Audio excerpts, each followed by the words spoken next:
memleket beden nur atılıp çayka kellen kıymıllet bedeni yaşık fücü yanlış edeli durman kırıdı gel tant edelin berden yadadın başka yere gidelin kova kızgın yönümün şemali uku yok hiç gili kelle kalli ülküdün bir kille seni malli meni sen bir zat uca balli Berlin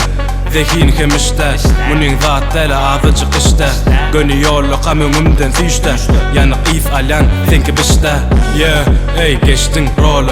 Sen durmuşunda men baş rolü Öçür aydı mını dinle 2 minut Sayla avazanı dinleyecek yolu Duramam bir yerde kelle dur atılıp Bala meni görse kırada dur utanıp Üşün tansıxana durman bokulup Rap'a düşünmesen gelme sokulup Gelli prosto yönü qaralan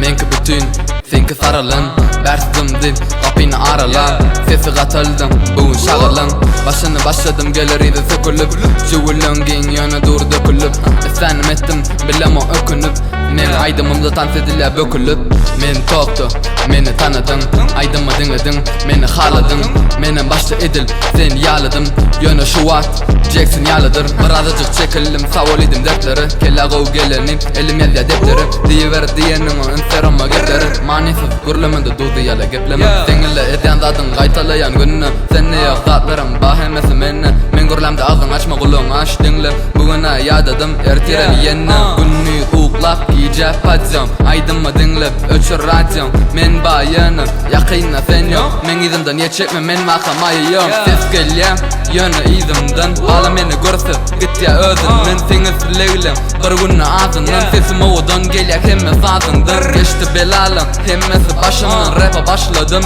şu yaşımdan Görün hala ya meni daşımdan Söz kutordu sazı koy başından